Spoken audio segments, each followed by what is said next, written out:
de Epicureanismo. epicur, puta madre, epicureanismo. Do or do not. There is no try. What we do in life echoes in eternity. Vida se abre camino. My mom always said life was like a box of chocolates. You never know what you're gonna get. Ya no corras, Macario. ¿Para qué? Get busy living or get busy dying. One step at a time, one punch at a time, one round at a time. Keep your friends close, but your enemies closer.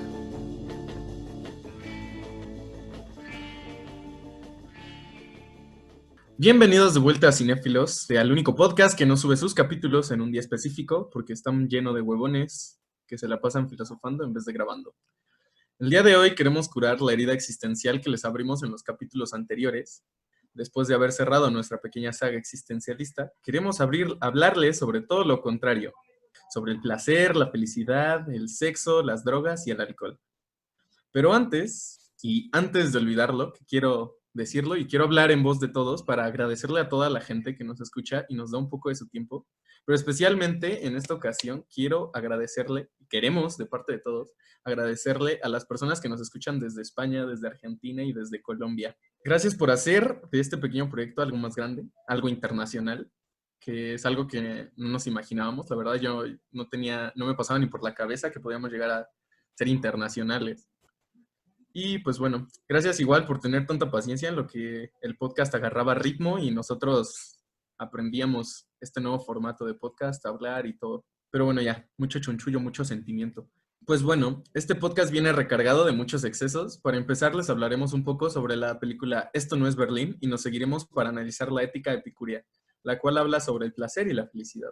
No solo nos habla, sino nos dice la receta para alcanzarla. Quédense al final para saber cómo ser felices. Esto no es Berlín, película escrita, producida y dirigida por Harry Sama y compañía. Historia que nos lleva al México de 1986, un año después del terremoto del 85, una de las tragedias naturales más grandes que ha enfrentado la Ciudad de México y sus alrededores. La historia se centra en unos amigos de 17 años, especialmente en la historia de Carlitos, un chico de 17 años que no encaja ni en su familia, ni en la escuela, ni en ningún lugar, hasta que encuentra un bar clandestino en la Ciudad de México, y esto lo acerca a un mundo totalmente distinto, lleno de alcohol, estupefacientes y de gente que explora su sexualidad de forma muy libre. Pues con esto les pregunto, ¿qué les pareció la película? Bueno, a mí me encantó, la verdad. Hace mucho que no sentía que una movie hablaba como mi lenguaje o que me hablaba a mí.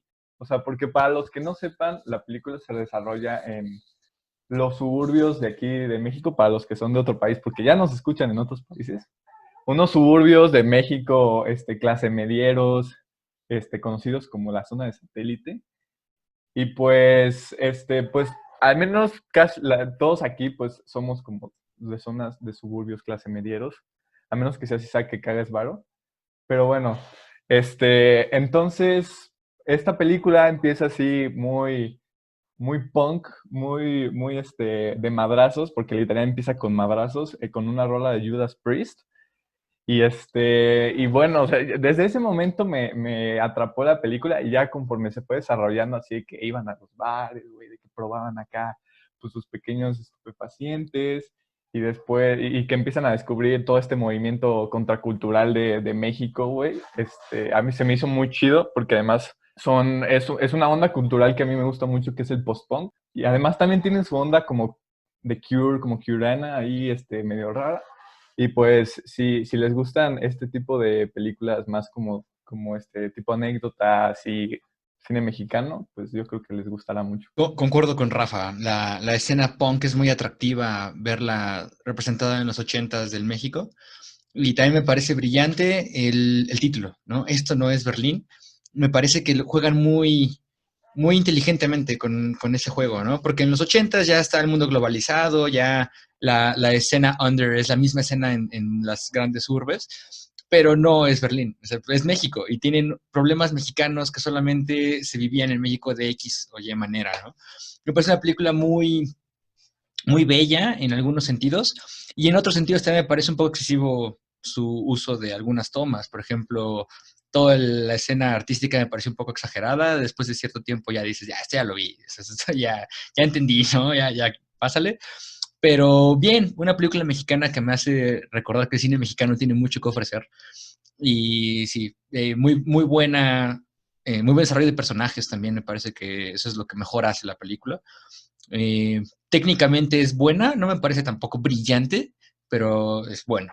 Sí, concuerdo con Aloix, no se me hace como con una técnica del otro mundo, pero siento que es la técnica suficiente para poder transmitir y contar pues la historia de los chavitos estos satelucos, que yo también soy como muy basic bitch de las películas que ponen ahí como la vida bien sateluca / de lo más verdes. También hay otra película con Gal García Bernal, que es Museo, también ahí ponen muchas cosas así de las torres de satélite y cosas así, pues, no sé, se siente, pues es interesante porque ves como la historia de dónde andas, ¿no? De dónde vives. Y y sí, la escena punk se me hizo muy interesante y me gusta mucho, pues, toda esta idea de retratar el como que las ideas y como los procesos etnológicos que existen detrás de las subculturas, que siempre son, pues, generaciones de jóvenes que quieren buscar qué los diferencia de las generaciones que estuvieron antes de ellos, qué los hace especiales, qué los hace que cambien su destino a comparación de la vida que tienen sus papás o sus abuelos. Y entonces, pues esa como búsqueda de la originalidad, de buscar cuál es mi auténtico yo, siempre se me ha hecho muy, muy padre dentro de las subculturas, y en esta película yo creo que lo representan muy bien, que los chavos buscan ser una forma más auténtica de ellos mismos, y bueno, ahí medio lo logran y luego medio se les sale de las manos la situación, pero pues también de eso se trata. Y también hay varias escenas que se me hicieron así súper padres, de que van ahí todos al bar y se desnudan y se drogan y toman fotos acá todas vintage con el flashazo y es como, wow, sí, esto es la subcultura. Sí, algo que las tres personas que ya hablaron antes de mí mencionaron y que sí es muy cierto, es que es una película llena de cultura. Y no solamente de la cultura mexicana, sino también de incluso de cultura de Berlín, ¿no? Digo, más que nada lo mencionan por medio de referencias, pero esa tendencia que se muestra en la película de lo que hay en los personajes tratan, pues ahora sí que de imitar en México, realmente se asemeja demasiado, y por no decir que más que una asemejación, sí es pues ahora sí que una clara referencia a ello, a todo el expresionismo que surgió en Berlín por ahí de la época de tantito después de la Segunda Guerra Mundial, ¿no?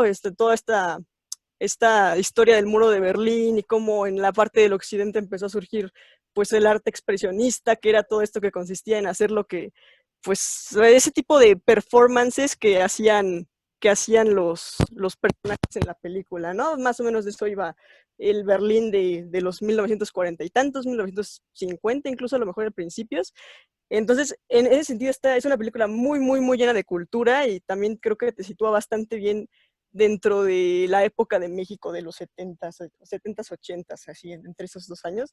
Y aún así, aún siendo una película situada en esas épocas, creo que tiene muchísimas cosas que te hacen reflexionar sobre el presente, porque lo que decía Sharon, esa búsqueda de la identidad, no solamente entre los chavos, sino entre todas las subculturas que existen, pues sigue siendo algo real y algo con lo que perfectamente te puedes identificar ahora, ¿no? Yo lo veía y de repente sí me quedaba cuestionándome, bueno, a ver, ¿y esto lo están pasando tan explícito porque esta película la hicieron hace un año o de verdad era así incluso desde aquellas épocas, ¿no? Entonces, vaya, o sea, está muy bien proyectada en todos los sentidos, ¿no? Y yo personalmente sí me identifican muchísimas cosas ya de entrada, porque yo sí vivo en satélite, yo sí, persona sateluca de corazón, ya eso súmale todos los movimientos punk, toda esta parte de, no, pues, expresar tu ser, incluso toda la parte artística, porque a mí, pues, me gusta mucho todo eso del arte y así, en general, todo muy, muy, muy padre, una muy buena película, a mi parecer, tal vez no excelente, pero sí muy buena. Es definitivamente una película muy interesante porque, como bien dices, Caro, está súper bien proyectada y creo que refleja bien cómo se vivía todo, bueno, más bien no todo en México, pero sí esta zona de satélite en México después de lo del terremoto y en los años 80. Y algo que no han mencionado es la parte del casting. Yo soy fanática de Marina de Tavira después de que la vi en Roma y de ahí he visto varias películas con ella. Creo que en esta película su actuación, a pesar de tener un papel pequeño, es muy buena.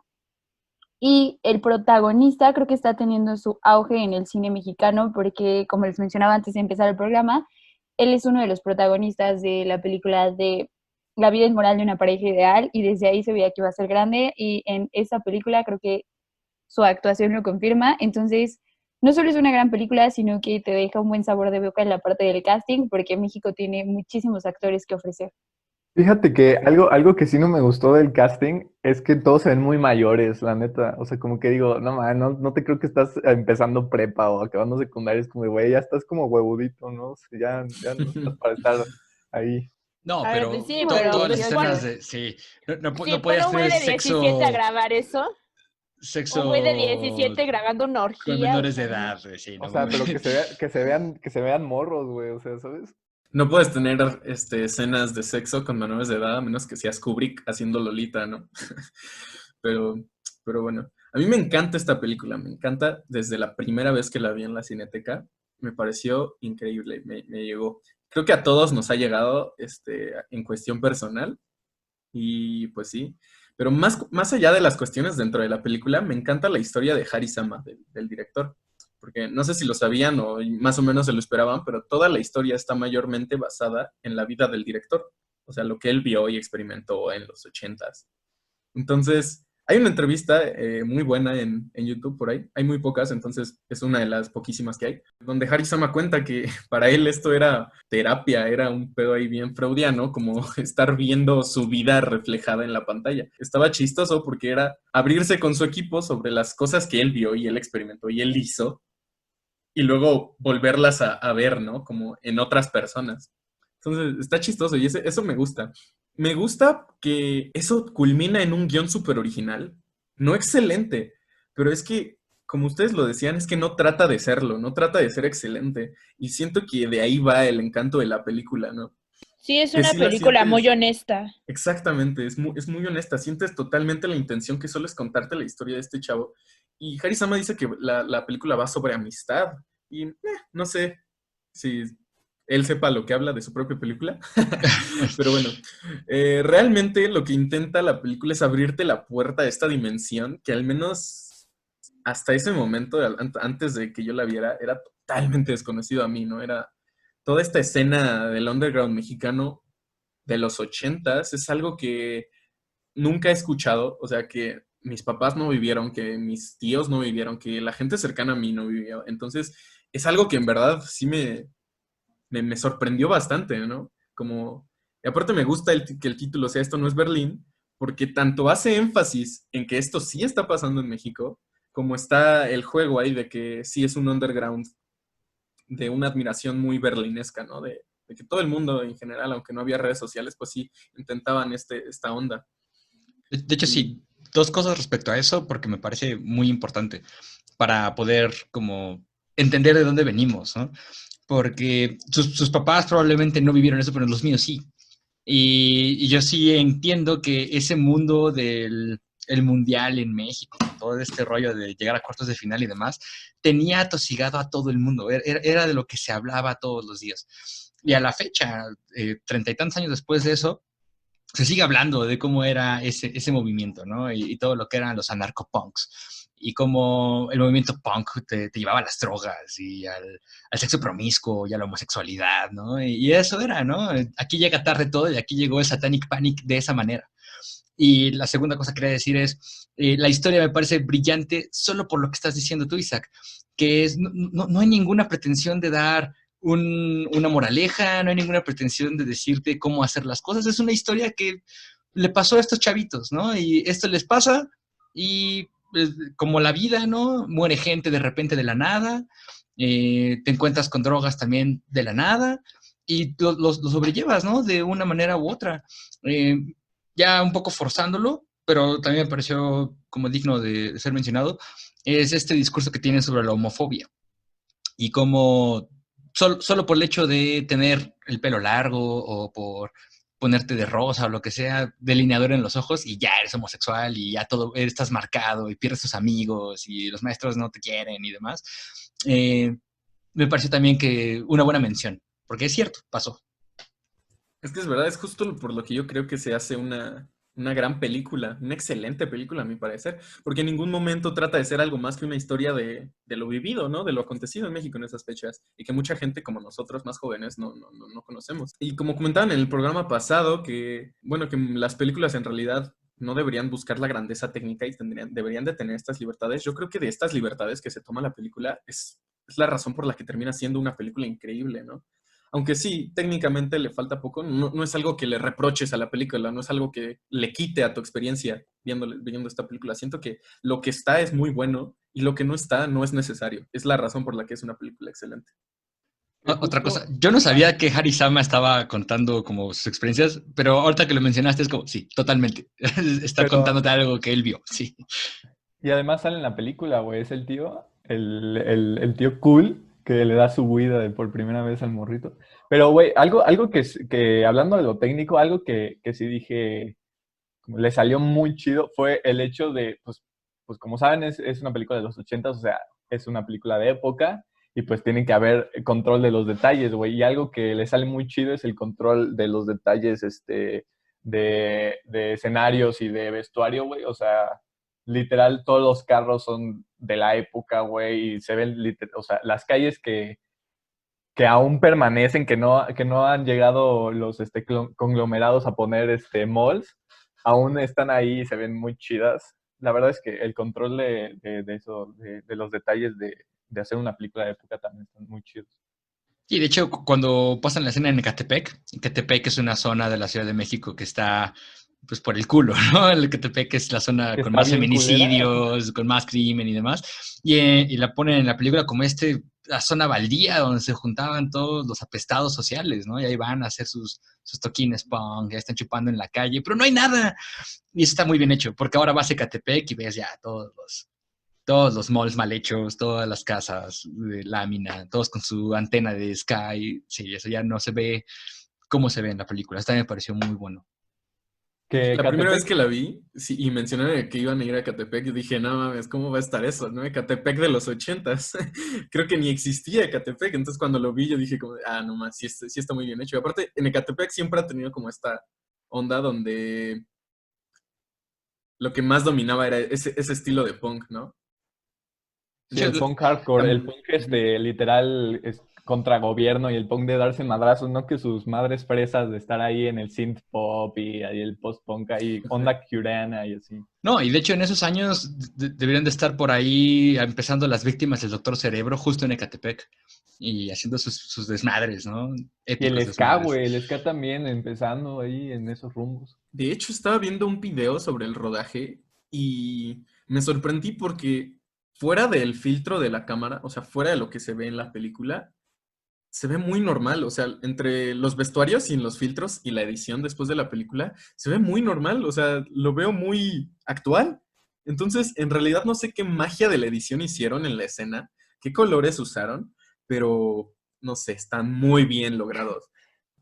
El filtro me situó totalmente en la película. Y algo también que me encanta de la película es las luces, el juego de luces. Me parece increíble. No sé, me encanta la paleta de colores que usaron para toda la película. Es que Satélite no ha cambiado, güey. O bueno, las partes que aún perduran, güey, o sea, están igualitas, güey. Pero sí tienes mucha razón en lo de los colores, güey. Más en las partes que están en el Aztec o en el antro al que van. Güey, todo ese juego con las luces neón y con su onda acá, gótica, también está muy chido. Todas las escenas del Aztec yo creo que son las más destacables de la movie. De hecho, que se llame el Aztec, ¿no? No el Azteca, no la Azteca, que se llame el Aztec. También me parece muy inteligente el juego que hacen con eso, con esta pretensión de somos mexas y nos gusta nuestra identidad mexicana, pero también tenemos esta influencia europea y queremos tener estos otros idiomas y este juego con las culturas de fuera, ¿no? También me parece muy inteligente. Y es un juego muy inteligente y muy curioso, ¿no? Porque justamente la película se habla de esto no es el extranjero, pero dentro de todo estás viendo corrientes que no son necesariamente 100% mexicanas. Entonces juegan con el nombre y se vuelve una cosa muy interesante y la historia toma como otro rumbo y otro mensaje. A mí me pareció muy inteligente la decisión de manejar a Epicuro con esta película, porque Epicuro es bien punk, ¿no? Es bien contra todo.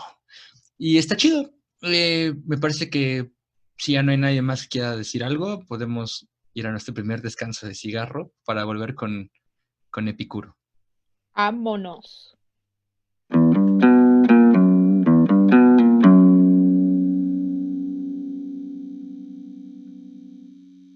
Y estamos de vuelta después del break de cigarrito y para seguir hablando de esa pinche película que está bien buena. Y ahora vamos a hablar de Epicuro. Epicuro fue un filósofo de la antigua Grecia, fundador de la escuela que lleva su nombre, el epicureísmo, una escuela caracterizada por ser un hedonismo de tipo más racional, un hedonismo muy distinto al propuesto por la escuela cirenaica, que fueron los primeros en poner el placer como lo más valioso y desafiar a Platón y a Sócrates sobre la virtud. Ellos ponían al placer, como lo más valioso, especialmente al placer humano y lo carnal. Mientras más discutamos sobre Epicuro, notaremos que él no nos propone los excesos y él nos lleva más por el camino de tener una vida sencilla, natural, llena de amistad. El texto base que discutiremos, o en realidad textos, son las epístolas, 3 cartas que Epicuro dirige a diferentes personas explicando su filosofía. Especialmente de la que hablaremos es la carta a Meneceo. ¿Qué les pareció la carta o las cartas en general? Pues yo, como buen deformado filosófico, después de pasar años de mi vida tratando de entender a Epicuro, creo que Epicuro es un filósofo que ya está manoseado por todos. Entonces, de lo que nos llega de Epicuro, podemos tener cosas muy buenas, también como cosas medio ya turbulentas. Cierto, le cagaba a Platón, pero no sé si tanto Sócrates. Y esa discusión me llevó gran parte de mi carrera profesional, ¿no? ¿Qué tanto Epicuro está distanciado del método socrático y de esta idea de la ignorancia como el peor mal? La carta a Meneceo me parece también de las mejorcitas dentro de sus extractos que tenemos de citas y demás. Me gusta la idea de ataraxia muchísimo. Creo que la ataraxia es lo que más se puede rescatar de la idea de Epicuro para nuestra vida contemporánea, pero me desagrada profundamente su idea de la aponia. Para los no iniciados, ataraxia sería esta idea de dejar las tribulaciones que te pasen y tú tener el control siempre de tu vida y de tus emociones, mientras que la aponia sería la ausencia de dolor, ¿no? Viva el placer, y la aponia siento que es un poco dañina. Creo que ha llegado también a nuestra época esta idea de tú tienes que ser feliz, tú tienes que siempre estar bien y siempre sonreír. Y no sé, siento que esa es una parte de Epicuro que se recuperó un poco ya tergiversada. Sí, eso. A mí me agradó mucho y pues fue curioso porque una de las cosas que estaba buscando dentro del texto era cuando leímos a Todd May, hablaba mucho de lo que decía Epicuro, que no tenías que tenerle pues miedo a la muerte porque pues ya era una experiencia que pues no le concernía a nadie porque pues nadie la experimentaba como tal, entonces como que por qué preocuparte.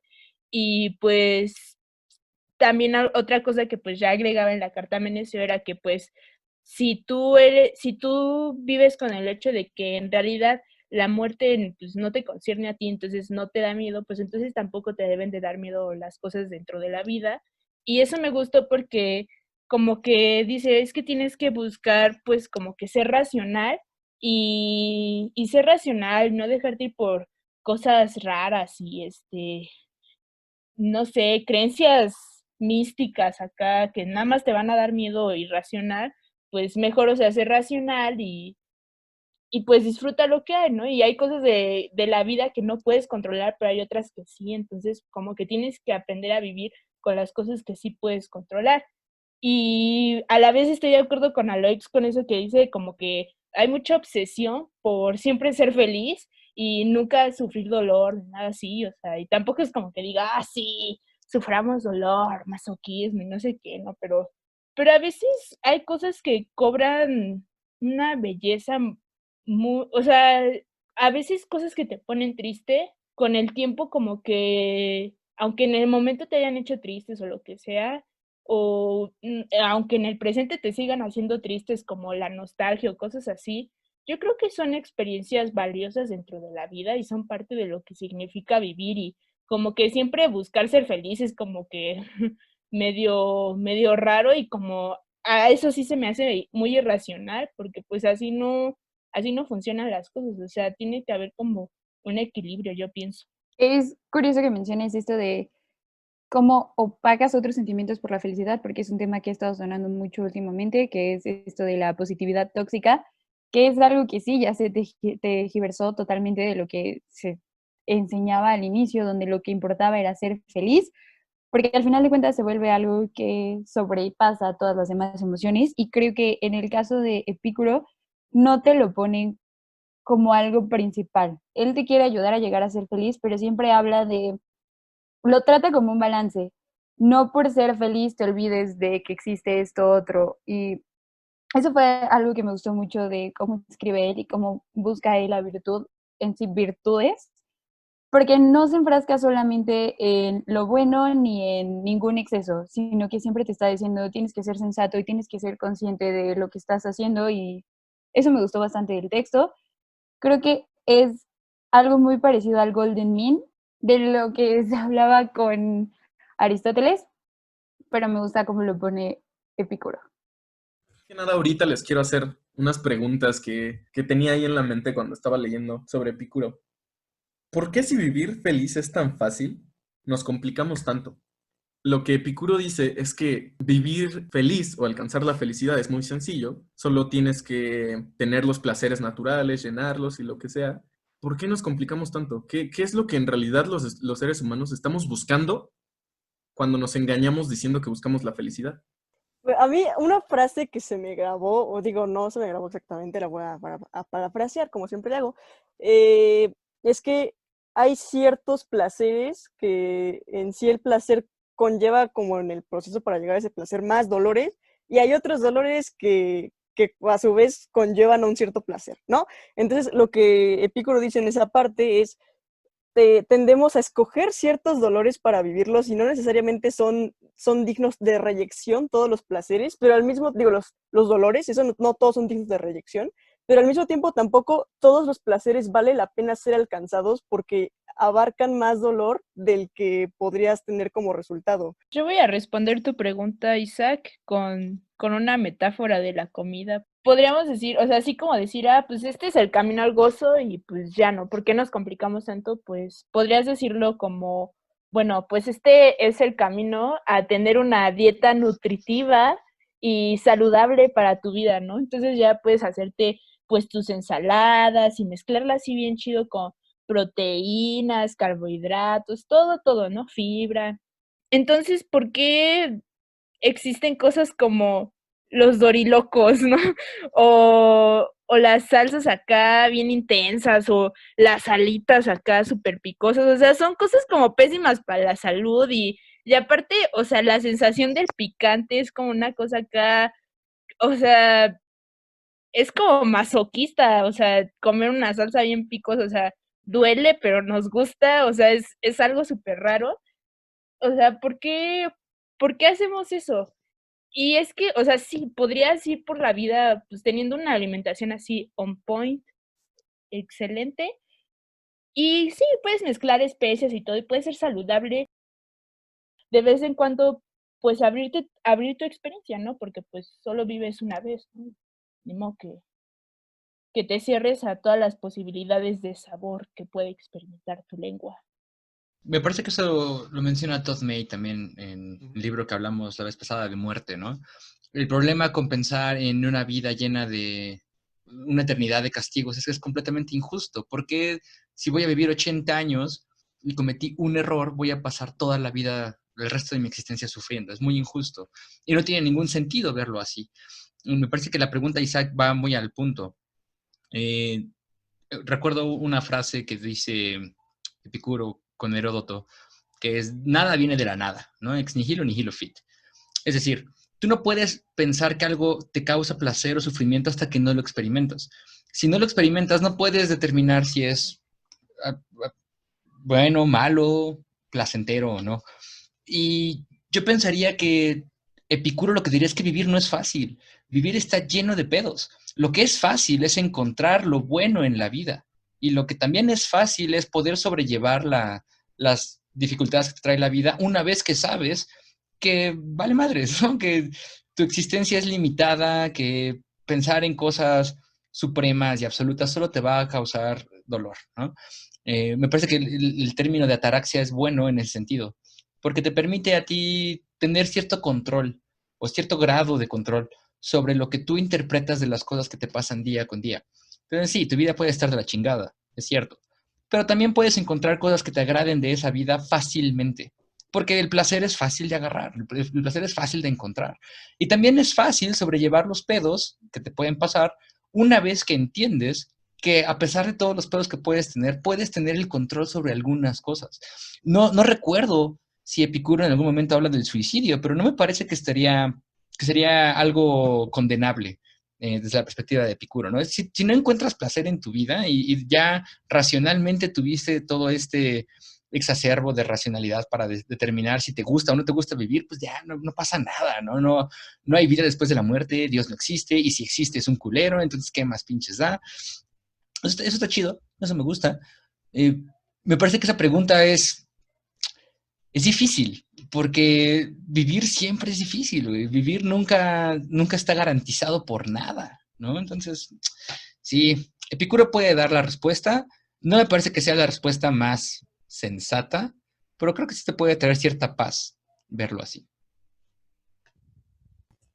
Me gustó mucho lo que dijeron todos, así como por su parte. Nada más, de las cosas que tengo que decir es, bueno, Epicuro tampoco te decía que no tuvieras pues, tu cierto gustito, ¿no? Que Epicuro realmente, pues, se comería su ensalada y estaría bien con sus compas, ¿no? Que de hecho, toda esta idea de las comunidades epicúreas, porque también cabe decir que Epicuro creía mucho en la amistad, más que nada en la amistad sobre el romance, porque sí, Epicuro sí te decía que el romance, pues, está lleno de cosas que te van a hacer infeliz. Los celos, la posesividad, todo este tipo de cosas, ¿no? Y que la amistad buena es la que más te llena y la que te hace feliz. Y pues él sí te decía como de, pues tú vete a vivir y que tus compas sean tus roomies y la vas a pasar chingón. Y algo que tenía Epicuro, que me recuerda, no sé por qué mucho, a esta idea de Bakunin, del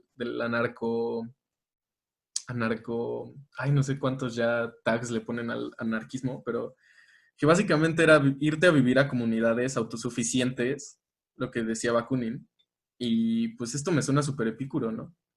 Y pues sí, o sea, bueno, ya regresando a mi punto era que sí, Epicuro seguramente viviría ahí con sus compas, plantando sus hierbitas, comiendo lo que sea, pero sí también de vez en cuando se echaría sus tacos. Eso no, pues nadie lo niega.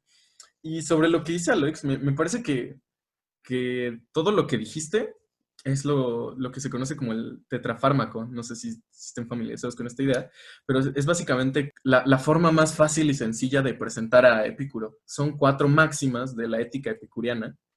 Conllevan muy bien todo lo que él dice. Tú dijiste más que nada, uno, que lo bueno es fácil de conseguir y que lo malo es fácil de soportar. Y es totalmente cierto. Pero nada más es que eso me pone a pensar y me lleva a otra pregunta, que es, ¿por qué si naturalmente buscamos placer, perseguimos vidas que nos dan todo lo contrario? Porque somos estúpidos, diría el buen Sócrates, ¿no? Sí, es muy raro. Yo justamente, pues hace como una semana o algo así, me topé con un artículo por ahí en Reddit que decía algo así como de, ¿cómo se hicieron ricos Jeff Bezos y Elon Musk y no sé qué más, ¿no? O sea, y pues es interesante porque, pues, o sea, muchas de las concepciones de la gente es como, oh, sí, o sea, yo me quiero esforzar para sufrirle un poco, para tener después el placer de tener mucho dinero y hacer lo que quiera con ese dinero, ¿no? Y entonces ya por eso quiero ser como Elon Musk y Jeff Bezos y lo demás, ¿no? Y lo que decía el artículo era que estos dudes pues veían el tiempo diferente a todas las demás personas, que ellos en lugar de poner sus metas así como, pues dentro de 3 años o dentro de 5 años, ponían sus metas así como dentro de 300 años, ¿no? Entonces, mi meta es que pues seamos la primera aquí compañía del espacio y no sé qué, ¿no? Y pues ya lo que decía el artículo era que pues, si pensabas así tan a largo plazo, pues finalmente ibas a tener mucho dinero. Y entonces como que ahí es donde yo entré como un poco en cortocircuito porque, o sea, como que qué tan válido, o sea, con esto de que pues yo quiero vivir mi vida y pues tener como pues mis placeres y lo demás y así, y pero a la vez no quiero sufrir y quiero ser racional y lo demás, o sea, qué tan racional es basar mi vida en objetivos que cuando pues sucedan, yo no los voy a vivir, ¿no? Entonces sí es ni siquiera, o sea, es como que nos damos con la finta como de, es que, o sea, tú debes de ser como Jeff Bezos o como Elon Musk, porque así es como los humanos deben ser, y entonces como que no te quedas con la parte de, o sea, yo cómo quiero que sea mi vida y cuáles son mis estándares de placer que no sean el dinero, que la sociedad me dice que el placer es dinero, o sea, sino otras cosas, ¿no? Como que a veces la gente carece de la capacidad de decidir cuáles son sus propios placeres que ellos deciden que son. Creo que tienes toda la razón. Porque esta sociedad va tan rápido que bueno, pues se diría como el mundo capitalista, te llena de esta idea de que no tienes que perder tiempo en estas cosas de meditación y de conocerte a ti mismo y de que nada más tienes que pues, servir a la sociedad para un propósito y ya está, ¿no? Y realmente no tenemos tiempo de estar bien con nosotros mismos o de estos placeres que los define Epicuro como meditar y buscar los placeres naturales. Cuando lo dijiste, me recordó totalmente algo que sale en las cartas de Séneca, que es Séneca hablando sobre Epicuro. Séneca dice que si tú vives tu vida acorde a la naturaleza, nunca serás pobre. Pero si vives acorde a la opinión de los demás, nunca serás rico. Personas como Jeff Bezos o Elon Musk, siento que ya tienen el placer o que en algún momento se pararon, meditaron y están bien consigo mismos, entonces pueden alcanzar algo más. Pero la gente que quiere ser como ellos, nada más quiere ser ambicioso y alcanzar las mismas metas, pero sin los pasos iniciales, sin todo lo que conlleva. O sea, a la gente le gusta preguntar cuánto gana Elon Musk, pero no le gusta preguntar qué hizo Elon Musk para ganar tanto. O sea, solo saben que tiene un chingo de empresas y es rico y lo que sea, pero no saben cuánto le chingó o no saben cuánto presión tuvo. Entonces, a la gente le gusta nada más llegar al fin y tomar el camino corto. Y eso hace que no tengas estos momentos de reflexión sobre qué es en verdad lo que te hace feliz y te empiezas a saturar sobre cosas que no te van a llenar. Lo que diría Epicuro como placeres vanos. Te empiezas a llenar de placeres vanos en vez de adoptar los placeres naturales y necesarios de tu vida. Y se te pasan aquí al lado de ti, de tu vida. No estás enfocado en todos los placeres que te pueden hacer feliz a corto o a largo plazo y solo estás pensando en placeres vanos que no te van a llenar, pero que tú sientes que te van a llenar. Y dos cosas. Respecto a Jeff Bezos y Elon Musk, me parece que es muy falaz pensar que porque Jeff Bezos y Elon Musk lo hacen, todo el mundo que lo hace le va a salir igual. Porque ¿cuántas personas no hay que probablemente sí tienen esta percepción del tiempo, ¿no? De yo quiero llegar a un legado de 300 años. Seguro hay un chingo, pero no a todos les sale. Y justo no a todos les sale que reconocemos a 2 personas dentro de 30 millones de personas en el mundo que lo lograron. Si de verdad es tan fácil y de verdad esa es la receta, ¿por qué no habemos 8,000 personas que lo lograron? ¿Por qué solo somos 2? ¿No? Entonces, eso me parece también una falaz. Y ese es mi problema con Disney. Mi problema con Disney es que te venden esta idea de que ser feliz tiene una receta y tienes que tener estas cosas para ser feliz. Y no habría ningún problema si no fuera tan ingrained en la sociedad, ¿no? Si no fuera tan recetario. Y entonces la gente a veces habla del amor y creen que el amor es Disney. Y te hablan del éxito y creen que el éxito es como te dice Disney. Y el problema, yo pienso, y ahí sí comparto completamente con Epicuro en esto sí, el problema es no ver hacia ti. El problema es pensar que tu felicidad está determinada por condiciones externas. Y si tu felicidad está determinada por cosas externas, pues a lo mejor sí la armas, porque a lo mejor las condiciones externas sí son suficientes para que seas feliz, pero a lo mejor no. Y hay un comediante australiano muy bueno, los recomiendo mucho, se llama Tim Minchin. Y Tim Minchin dio un discurso en algún momento donde da la receta para ser feliz y te dice justo eso, ¿no? Es como el segundo o tercer paso.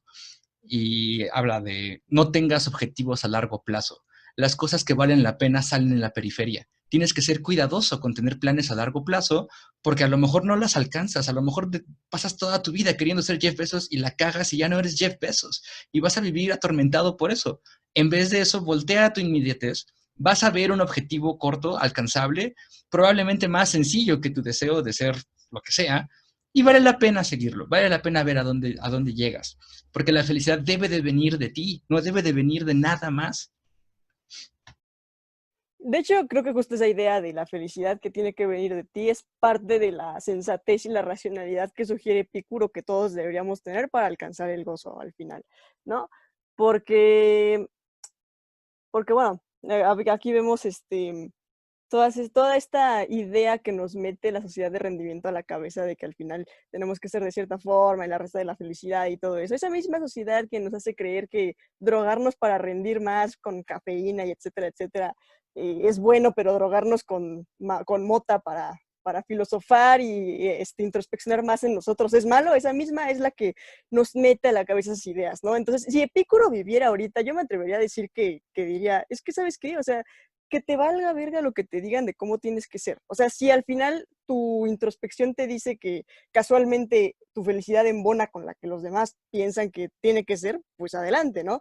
Pero si no, o sea, de ninguna manera tienes por qué seguir lo que te están diciendo los demás. Al contrario, si no va acorde a tu felicidad lo que te dicen, deberías pues, dejarlo todo atrás, ¿no? O sea, no tienes por qué seguir todas esas cosas que los demás sugieren, o sea, con los demás sugieren para que según esto tú seas feliz, ¿no? Pero ya nos colgamos mucho. Creo que esto es un gran tema con el cual podemos conectar para la siguiente parte, donde ya hablaremos de la película junto con el libro en una sola sección. Vamos a tomarnos otro break bien merecido de chelas y cigarritos y todo lo que nos pone astrales. Sigan escuchándonos, esto es Cinéfilos.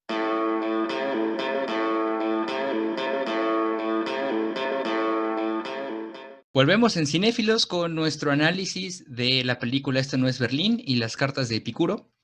Saludos otra vez a nuestros amigos de Argentina, Colombia y España que nos escuchan. Gracias de nuevo.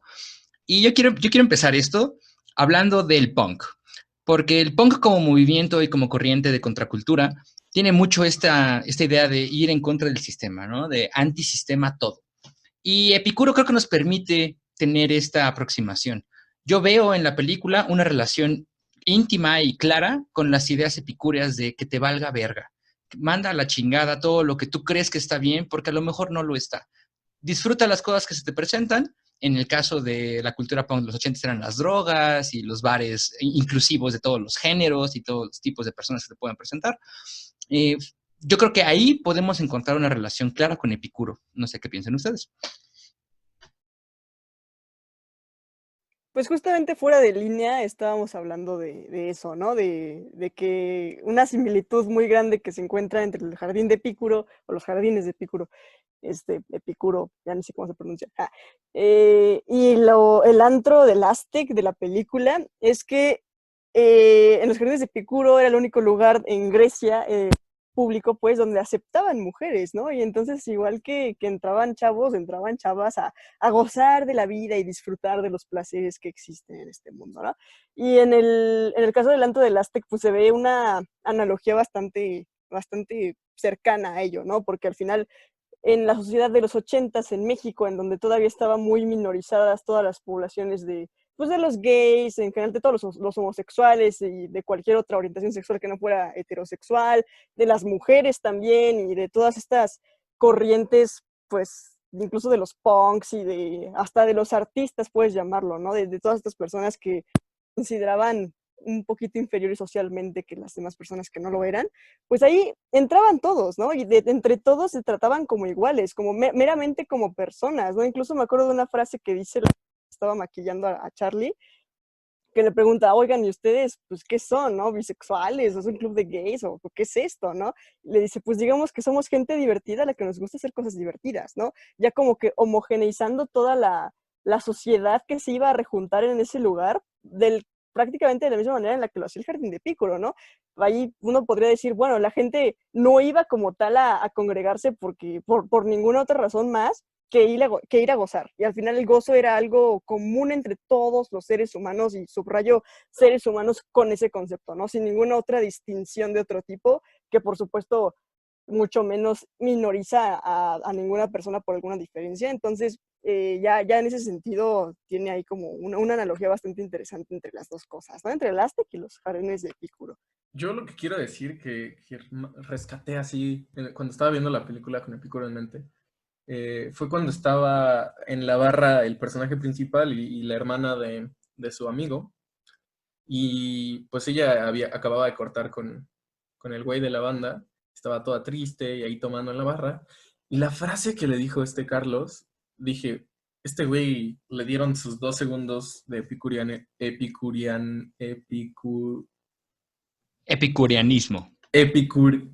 puta madre, epicureanismo. Le dieron sus 2 segundos de epicureanismo, porque él dijo, lo importante es hacer cosas y estar con personas que te ayuden a sentirte menos solo.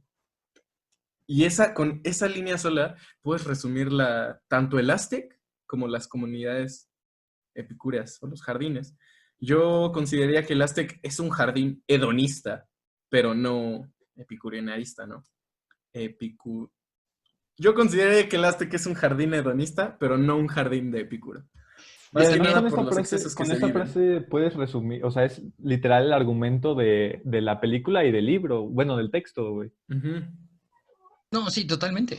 Porque hay que hacer la distinción entre el hedonismo bajo, digamos, el hedonismo de date con todo el placer que tengas y que te valga verga las consecuencias, y el epicurianismo buscando la ataraxia, ¿no? Sí es busca placer, sí es encuentra lo bello en todas las experiencias humanas que te puedan pasar, pero siempre ten en cuenta que la racionalidad debe dirigir tus actos, porque mientras la racionalidad dirija tus actos, no vas a tener esos placeres que te ocasionan culpa, que te ocasionan dolor, que te ocasionan cosas negativas, ¿no? O no placenteras a largo plazo. Sí, Aparte, yo Epicuro te dice todo esto sobre el exceso, que solo trae placer efímero, y eso se veía en el Aztec, porque en las noches tienen placer, pero que al siguiente día, pues ya está Carlos vomitando, Carlos ¿cómo se llama? Con la cruda, y que a la vez eso nada más le trae un sufrimiento mayor, que es lo que a todos les está pasando, que es el grito de realidad que les pega cuando le dicen, nuestros amigos están muriendo y ustedes están aquí pretendiendo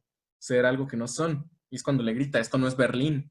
yo creo que sí es muy importante remarcar esto, o sea, esta diferencia de la película con lo que decía Epicuro, porque algo que me acuerdo mucho de cuando yo vi la película es que pues, yo la fui a ver a la Cineteca con mi mamá y le dije a mi mamá, oh, pues me gustó mucho por esto y esto, ¿no? Mi mamá me dijo, ay, pues a mí no me gustó porque se me hizo mucho de libertinaje y así, ¿no? Y entonces, pues sí, o sea, te pones a pensar y, o sea, que la libertinaje no es la palabra como tal, pero sí quizás como dejarte llevar demasiado por, esto se siente chido y todo, y pues al final, pues, o sea, el amigo, el Jera, terminó en el hospital, ¿no? Y se llevaron al dude se me fue su nombre, el que hacía el arte, a la cárcel, o sea, finalmente sí hubieron consecuencias y pues, y también, o sea, el papá del Jera y de la otra chava, que se me olvidó también su nombre, o sea, pues perdió creo que su carro y no sé qué tanta cosa, o sea, y pues ahí ya no es como que digas, ay, cuánto placer están sintiendo en este momento, ¿no? O sea,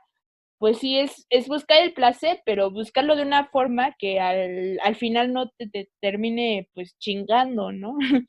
Y eso es algo muy importante que tenemos que tener claro, yo creo, al hablar de Epicuro y pues remarcar que pues en la película ahí sí ya no fueron tan seguidores de Epicuro porque no pensaron tanto en las consecuencias. Exacto, sobre todo en la parte en la que mencionan que termina en el hospital uno de sus amigos y su hermana en la cárcel. Creo que ahí se va toda esta idea de la sensatez y lo que dice Epicuro es justamente esto de que sí, igual y el futuro no te pertenece y no lo vas a poder controlar y tienes que vivir lo que está ocurriendo ahorita, pero no por eso tienes que olvidar que existe. Y creo que es ese balance el que en momentos se les va la onda y creo que el único personaje de la película que era consciente de este balance es el tío Cool. Porque al final de cuentas, él es el único que le dice, no, espérate, o sea, date cuenta de que esto no es bueno. Y él sí era muy sensato, porque esa es la palabra que se usa que usa Epicuro todo el tiempo. Y sí era capaz de decir, yo sé que la ingeniería era muy buena y que yo soy muy buena en ella, pero al final de cuentas, pues no me gustaba y no me hacía feliz. Entonces, creo que sería el personaje ideal que pudiera representar todas estas ideas epicureanas. Epicúreas, quizás, no sé. Epicúreas. Epicuristas. No tengo ni idea. Bueno, las ideas de Epicuro. Y sería como la parte más ideal de toda la película, que podía vivir esta parte de el placer y la sensatez de la mano. Yo justo creo que está muy bien logrado que el personaje principal empiece con este desmayo en medio de una pelea. Y cuando le preguntan, siempre te desmayas. Y el güey dice, es que yo sí pienso y me doy cuenta que esto no tiene ningún sentido. Ustedes pueden estar bien de huevos ahorita en la pelea, pero después sale el güey con su ojo morado y le duelen los golpes. Es como de, qué pendejo, no lo vuelvo a hacer. ¿Y cuántas veces no hemos dicho todos, no lo vuelvo a hacer y lo vuelvo a hacer? Porque no tenemos esta conciencia de que ese placer momentáneo va a pasar. En ese sentido, creo que el personaje principal sí tiene este desarrollo, pues no sé si epicúreo, pero al menos sí con esta intención, ¿no? De que él se da cuenta de que las cosas que está viviendo en ese momento puede que no sean las que quiere vivir. Y esa búsqueda de la identidad que lo lleva a acercarse al Aztec y experimentar con drogas y el arte de performance y demás, lo llevan a darse cuenta de las cosas que de verdad le gustan. Y al final, él decide seguir con su vía ingeniera, ¿no? Y agarra la fotografía de uno, se agarra el look, cómo se viste de otros, y él entiende que hay cosas que sí puede aceptar y que sí le gustan y que sí le causan placer, que no le van a causar dolor y resaca después, ¿no? Y ahí yo tengo esta duda de qué pensaría Epicuro sobre las drogas, ¿no? Específicamente, para Y ya a todas. excluir un poco, no, para excluir un poco aquellas como el alcohol que después te dejan ahí toda la resaca, o la piedra que después te deja todo jodido, drogas más sanas, dentro de lo que cabe, como el LSD o la marihuana, que no lamentas al siguiente día o no lamentas, no arriesgas ningún placer. Me gustaría ver qué piensan ustedes sobre qué pensaría Epicuro sobre las drogas. Yo ahí tengo una hipótesis muy poco académica y muy mamona y muy pendeja también, así que tómela con pinzas. Epicuro diría, dile sí a todo, güey. O sea, no le vas a agarrar el pedo hasta que lo intentes. Y una vez que lo intentes y experimentes ese pedo, ya puedes tú racionalmente decidir si le entras o no le entras, güey. Los popper, el famoso popper, ¿no? El que inhalas y te lleva como a un trance profundo en ti mismo. El popper es súper dañino, cabrón. Esas madres te queman chingos de madres en los tractos de la nariz y neuronas y pierdes facultades de un chingo. Pruébala, güey. Y una vez que la pruebes ya te vas a dar cuenta y vas a entender por qué tal vez no deberías de usarla. Yo creo que Epicuro sería muy de esta idea posthumana, ¿no? Digan que sí a las drogas. Mira, el drogadicto va a ser drogadicto, güey. O sea, el que se quiere perder en la piedra se va a perder en la piedra o en el café. Entonces, pues digan que es total, ¿qué más da, güey?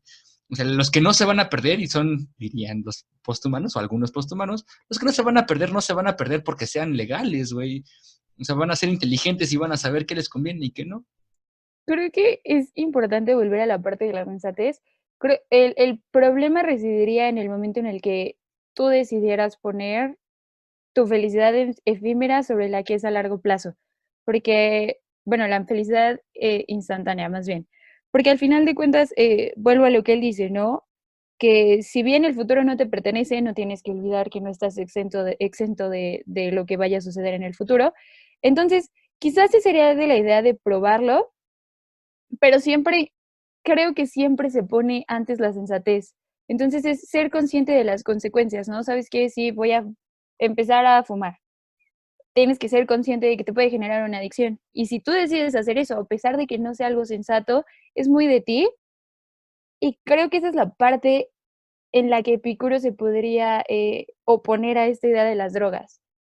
Y otra cosa de la que también me pasé pensando, que siento que es muy interesante sobre los personajes, es ya cuando estás a este nivel de vivir en un antro, habitarlo todas las noches, pero no solo con alcohol, ¿sabes? Sino ya con coca de los pobres, con ritalines, con poppers, con orgías, con todo lo que estos llevaban, ¿no? Con todos estos excesos.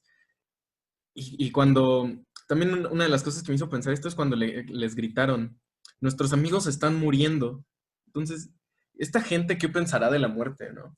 O no pensará en ella, o tendrá igual esta idea epicuria les salió de simplemente dejar de temerle a la muerte. El hombre sabio no piensa que hay sufrimiento en la muerte, porque dejas de existir y ya está. Pero por ejemplo, hubo un sismo hace unos días en la Ciudad de México, medio fuerte, relativamente sensible, ¿no? No fue un terremoto como el de hace unos años, pero sí fue, pues se sintió. Y yo estaba con mi hermana, y yo le decía a mi hermana, no, mira, no te preocupes, o sea, todo va a salir bien, ¿no? Y si te mueres, ¿ya qué, no? Yo siempre muy así, ¿no? Muy cagado, ¿no? Muy cagado, dirían. Muy pendejo, dirían otros. Muy Aloix. Y mi hermana me dijo, no, güey, lo que me da miedo no es morir, lo que me da miedo es quedar encerrada con una viga de 3 toneladas en mi cuerpo. Y dije, bueno, o sea, entiendo, y al mismo tiempo no, porque si estás en profundo dolor, yo no sé, nunca he pasado profundo dolor, pero me imagino que las personas que sienten profundo dolor encuentran la manera de sobrellevarlo o no. No es una cosa de términos medios, ¿no? O sea, es o lo sobrellevas o no lo sobrellevas y ya está. Y si no lo sobrellevas, pues habrá X o Y salida, ¿no? Yo en ese sentido no estoy a favor de Epicuro porque no me gusta la idea de una vida sin dolor. Una vida sin dolor me parece ingenua, imposible y a veces hasta estúpida. Las personas que no sienten dolor, hay una condición médica de eso, sufren un chingo, no sufren dolor, sufren en un sentido mucho más íntimo y mucho más, pues, sufrible, ¿no? Pues es tanto así que el personaje principal, a partir de que se murió su tío y que él empezó o sea, ya no le iba tan chido, ya no se divertía tanto y al final el punto de catarsis que fue que le dio una sobredosis a su amigo, pues ya se decidió salirse de ese pedo, güey, o sea, que ya no le latía y pues, o sea, también ya tomaba más en cuenta las consecuencias, ¿no? Pues sí. Pero pues bueno, ya para cerrar, quiero preguntarles algo. Bueno, más que pregunta, es como que quiero que digan algo. Y es algo muy tonto, muy romántico, lo que sea, pero como buen fan de Epicuro y como buen fan de esta película, quiero preguntarles, ¿qué cosas se llevan, una, de Epicuro y dos, de la película? De la película definitivamente me llevo este sentimiento por buscar la identidad. Siento que a veces se nos olvida. Y creo que es importante, ¿no? Que uno busque su lugar en el mundo, más allá de todo lo romántico y bobo que suene, me parece que es importante. Y de Epicuro me llevo lo que es fácil, güey. Y lo que no, ya ni le busques. Pues yo principalmente lo que le rescato a grandes rasgos es, no puedes controlarlo todo. O sea, incluso si tratas de pretender que controlas todo o que puedes llegar a ejercer control sobre todo lo que te rodea, te vas a estresar, es lo único que vas a lograr. Y dentro de ese estrés te vas a frustrar y te vas a sentir mal y te vas a sentir mal contigo mismo y mientras menos cosas te salgan de lo que planeaste, pues menos vas a querer planear, pero como no planeas te vas a frustrar más porque si no planeas no lo controlas y en fin, o sea, se hace un círculo vicioso que personalmente creo que nadie quisiera pasar porque no, de verdad, o sea, querer tenerlo todo bajo tus manos es completamente hasta estúpido, o sea, es completamente vano y no te lleva a nada. Entonces, pues qué mejor que encontrar los placeres chiquitos de la vida en cosas pues chiquitas, ¿no? O sea, no tampoco trates de ambicionarte tanto con cosas que a lo mejor y ni siquiera vas a alcanzar a vivir, ¿no? Mejor, pues ahora sí que, ¿cómo lo digo? Como que vive dejando fluir las situaciones que se te presentan, ¿no? Más que nada es eso. De el texto me llevo que es un buen complemento para Camus. Definitivamente te da esta parte que de repente te quedas sin guía. Epicuro te sirve como una, entonces yo que sigo mucho a Camus me sirvió como para darle otro rumbo a esto de vivir el absurdo. Y de la película, creo que me quedo con esta parte de, pues, y creo que igual que todos, de buscarte a ti mismo y sobre todo que te deja como experimentar un poquito con quién eres y a dónde quieres ir. Yo lo que me llevo de la película va igual con la identidad, pero es más que nada la seguridad de Carlos. No, que no le importase si lo tratasen como gay por traer los ojos maquillados, que no le importase cómo lo vieran por raparse un lado del pelo, en general por traer el pelo largo, que no le importase lo que pensaran por ser un nerd y hacer cosas de electrónica, en verdad, o sea, ese güey tenía una seguridad bien cabrona, incluso aunque no se identificaba con nadie en la escuela, con nadie en su grupo de amigos, con nadie en su familia, siempre tuvo una seguridad bien cabrona, o sea, sí estaba en busca de una identidad, pero más que nada me quedo con la seguridad que tuvo en esa transición, en esa búsqueda. La lección con la que me quedo y yo creo que con la que quiero dejarle a la gente es básicamente dejen de posponer las cosas. Gracias por acompañarnos otra vez en otro programa de Cinéfilos. Síganos en nuestras redes sociales, Instagram y Twitter, _cinéfilos con PH, y adiós. Saludos. Adiós. A toda Iberoamérica, consuman cine mexicano, apoyen el cine Y mexicano. que chinga su madre en América. It's mercy, compassion, and forgiveness I lack, not rationality. Things you own end up owning you. No volteo al pasado, nene, me distrae del ahora. Moments will be lost in time like tears in rain. ¿Sabes qué decía mi abuela? Si quieres hacer reír a Dios, cuéntale tus planes. Hasta la vista, baby.